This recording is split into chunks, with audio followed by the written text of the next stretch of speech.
Monsieur Jean-Luc Révéreau, donc représentant de la BEI, bonjour, merci de nous accueillir aujourd'hui pour cet entretien un peu spécial où on est au Tunisia Investment Forum. Commençons par le commencement, le TIF. C'est quoi l'importance d'être présent au jour d'aujourd'hui au TIF?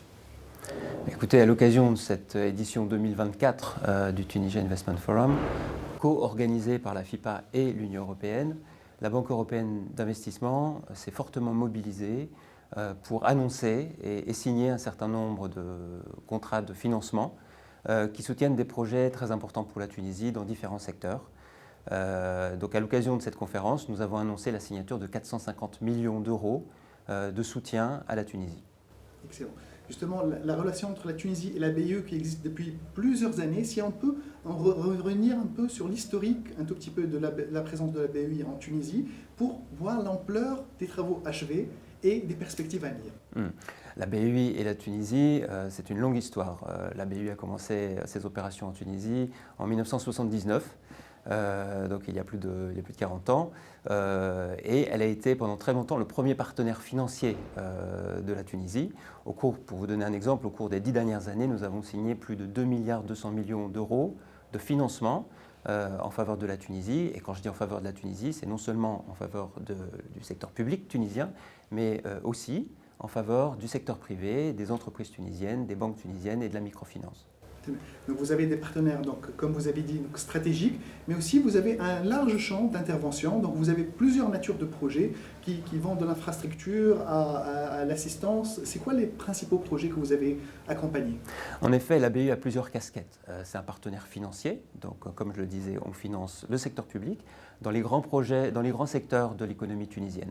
Donc on finance le secteur de l'énergie, le secteur des transports, le secteur de l'environnement, avec l'eau et l'assainissement, le secteur de l'éducation, qui est un secteur très important pour nous, le secteur de l'aménagement urbain. Donc tous les secteurs qui touchent à la vie quotidienne des Tunisiens sont soutenus par la BEI.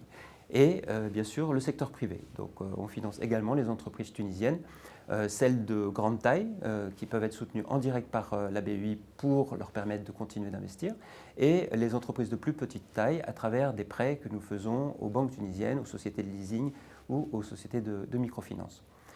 À côté de ces financements, nous sommes également un partenaire technique, c'est-à-dire que nous mobilisons de l'expertise et de l'assistance technique pour préparer les projets que nous finançons et pour accompagner les promoteurs de ces projets dans la mise en œuvre. Excellent. Donc, comme vous l'avez dit, donc, depuis 1979, c'est-à-dire que vous avez accompagné aussi les 21 éditions donc, du TIF.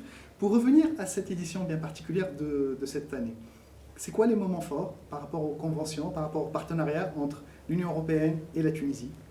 Alors, à l'occasion de cette édition du TIF, notre nouveau vice-président, M. Tsakiris, a fait le déplacement, et pour sa première visite officielle en tant que vice-président de la BEI, il a choisi la Tunisie, et donc il a à cette occasion pu rencontrer un certain nombre de décideurs tunisiens, dont notamment bien sûr Madame la ministre de l'économie, Madame la ministre de l'énergie, Madame la ministre de l'éducation, celle de l'environnement, et il a signé un certain nombre de conventions très importantes pour le développement de projets d'investissement.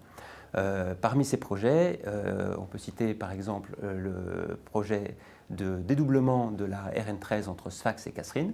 C'est un projet fondamental pour le développement de la région de Kasserine et de Sidi Bouzid, puisque c'est un projet qui va permettre de doubler la route existante et de faciliter les déplacements entre cette région enclavée et la région côtière. Donc ça, c'est un contrat qui a été financé, qui a été signé ce matin pour un montant de 210 millions d'euros, qui bénéficie d'une garantie de l'Union européenne, et c'est un cofinancement avec la Banque mondiale. Ça, c'était la grande signature dans le secteur des infrastructures. Nous avons également annoncé une signature qui a déjà eu lieu, mais qui n'avait pas été publiée, qui est la signature du financement du projet Elmed. Donc, comme vous le savez, le projet Elmed est un projet de câble sous-marin qui relie la Tunisie à l'Italie. C'est un projet qui a bénéficié d'une subvention relativement importante de l'Union européenne à hauteur de 307 millions d'euros. Le coût d'investissement de ce projet est juste énorme, on approche le milliard d'euros. C'est un coût qui est partagé entre l'Italie et la Tunisie, mais il n'en reste pas moins que le coût restant à charge de la STEG est relativement important. Donc la BEI s'est mobilisée avec d'autres bailleurs de l'équipe Europe pour accompagner la STEG et financer la partie tunisienne de ce projet. Alors le projet Medusa, nous allons effectivement, nous en parlons lors de cette conférence TIF, parce qu'il s'agit, comme le projet Elmed, d'un projet phare dans le cadre de cette initiative Global Gateway de l'Union européenne. C'est un projet qui ne concerne pas simplement la Tunisie, c'est un projet de câble sous-marin, cette fois-ci digital, pour améliorer la connectivité entre les pays du sud de la Méditerranée et les pays européens. Et c'est un projet qui est également financé par la BEI de manière générale. Ici en Tunisie, nous sommes très contents de voir que effectivement, les opérateurs télécoms tunisiens ont adhéré à ce projet et se connecteront au projet Medusa. Excellent. Donc là, réellement, donc, vous avez donc, des interventions techniques donc, et stratégiques par rapport à des partenaires. Mais est-ce que vous mesurez l'impact réel par rapport aux Tunisiens? Que fait la BEI? Que génère en termes d'impact direct ou indirect par rapport aux Tunisiens? En fait, c'est très simple, parce que tous les projets que la BEI finance ont un impact direct sur le quotidien des Tunisiens. Je vais vous donner un exemple. On a signé hier une convention d'investissement pour une subvention de 25 millions d'euros au ministère de l'Éducation, dans le cadre d'un projet financé par la BEI pour améliorer le secteur primaire de l'éducation, c'est-à-dire construire de nouvelles écoles, comme on l'avait fait dans le secteur du secondaire, en rénovant et en construisant de nouveaux lycées et de nouveaux collèges. Nous entamons une nouvelle opération avec le ministère de l'Éducation pour construire de nouvelles écoles. Ça, c'est une opération qui a un impact absolument immédiat sur la vie des Tunisiens, en l'occurrence des jeunes Tunisiens, puisqu'on va construire des écoles dans les zones les plus densément peuplées, celles où les classes sont surchargées. Donc ça, c'est la première chose.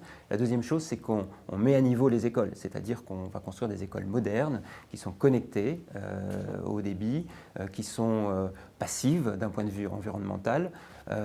Donc ce sont des écoles dans lesquelles les élèves et les enseignants se sentiront bien. Donc ça, c'est un exemple de projet qui a un impact immédiat sur la vie des Tunisiens. Tout à l'heure, vous avez évoqué donc, Équipe Europe, donc un terme qu'on a souvent entendu justement au niveau du CIF. Qu'est-ce que vous voulez dire par ce mot-là? Qu'est-ce que vous voulez dire par cette définition?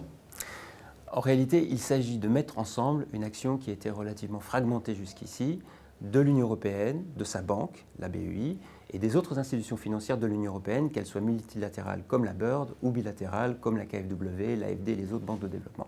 Donc il s'agit de donner un label à une action collective avec le drapeau européen et de mettre ensemble toutes les actions que nous finançons dans les différents secteurs, que ce soit l'amélioration du cadre réglementaire, les réformes structurelles, puisqu'il y a un appui relativement important dans ce domaine, que ce soit le secteur des infrastructures, ou que ce soit le secteur de l'appui au privé, aux PME et aux grands groupes tunisiens. Donc il s'agit de mettre sous un label commun l'action de tous les partenaires européens. Excellent. Et on a vu hier une très belle photo avec plusieurs ambassadeurs et justement le vice-président de la BEI qui était présent. Absolument. C'était hier le lancement de cette initiative Équipe Europe en ce qui concerne la Tunisie. Les équipes Europe existent dans tous les pays partenaires de l'Europe. Mais hier, c'était le lancement officiel de cette initiative Équipe Europe. Et donc, nous avons pour l'occasion fait une cérémonie de lancement avec une photo de famille et tous les ambassadeurs de l'Union européenne présents en Tunisie étaient effectivement sur la photo. Excellent. Donc aujourd'hui, le TIF est sous le signe de l'économie verte, de la sustainability. Comment vous faites pour aussi matcher entre les orientations du TIF et donc les stratégies aussi de la BEI ou les dispositifs différents de la BEI pour que ça colle et pour que vous puissiez avancer ensemble? En réalité, ce n'est pas si difficile, puisque dans tous les projets financés par la BEI, il y a une dimension verte. Je pourrais reprendre l'exemple des écoles. Évidemment, dans toutes les écoles qu'on construit, il va y avoir une dimension isolation thermique, panneaux solaires, récupération des eaux de pluie, etc.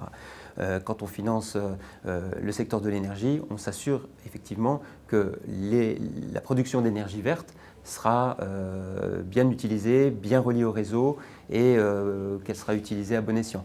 Donc dans tous les projets que la BEI regarde, y compris les projets que les PME que nous allons financer vont réaliser, on s'assure que les objectifs de l'accord de Paris sont bien respectés. Donc on finit aujourd'hui sur une note positive avec de belles images, de belles photos, une belle visite aussi du vice-président, un signe fort peut-être pour des perspectives à venir vraiment très prometteuses.